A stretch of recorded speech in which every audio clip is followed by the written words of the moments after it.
And we learned that 70 to 80% of the files are still redacted. In fact, there were 6 wealthy, powerful men that the DOJ hid for no apparent reason. When Congressman Massey and I pointed this out to the Department of Justice, they acknowledged their mistake. And now they have revealed the identity of these 6 powerful men. These men are Salvatore Navora, Zorab Mikoladze, Leopig Leonor, Nicola Caputa, Sultan Ahmed bin Sulayem, CEO of Dubai Ports World, and billionaire businessman Leslie Wexner, who was labeled as a co-conspirator by the FBI. Now my question is, why did it take Thomas Massey and me going to the Justice Department to get these 6 men's identities to become public? And if we found 6 men that they were hiding in 2 hours, imagine how many men they are covering up for in those 3 million files. But the story gets worse. The reality is that Donald Trump's FBI scrubbed these files in March, long before Thomas Massey and I passed the Epstein Transparency Act.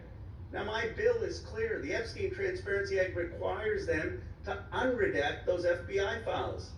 And yet the Justice Department said to me and to Congressman Massey, we just uploaded whatever the FBI sent us. And guess what? The FBI sent scrubbed files.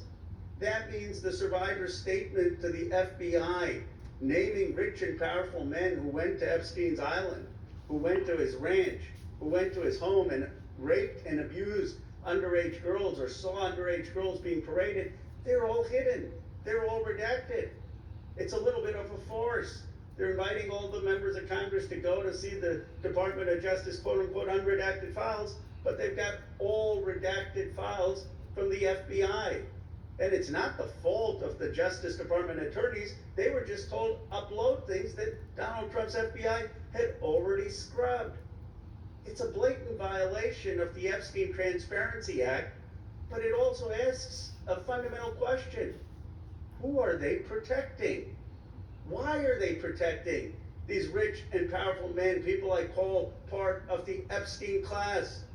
Why are we in a country where there is no elite accountability for people who do the most heinous things?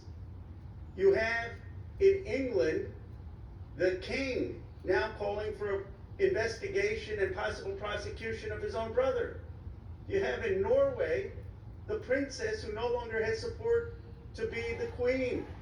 And yet in the United States of America, we have someone in the cabinet, Howard Lutnick, who is all over these Epstein files, who allegedly had business with Epstein after he was convicted of pedophilia, and he still is in the cabinet.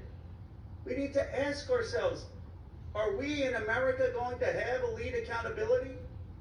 Are we going to call on rich and powerful people who broke the law or cavorted with a pedophile, a convicted pedophile? Are we going to call them to account?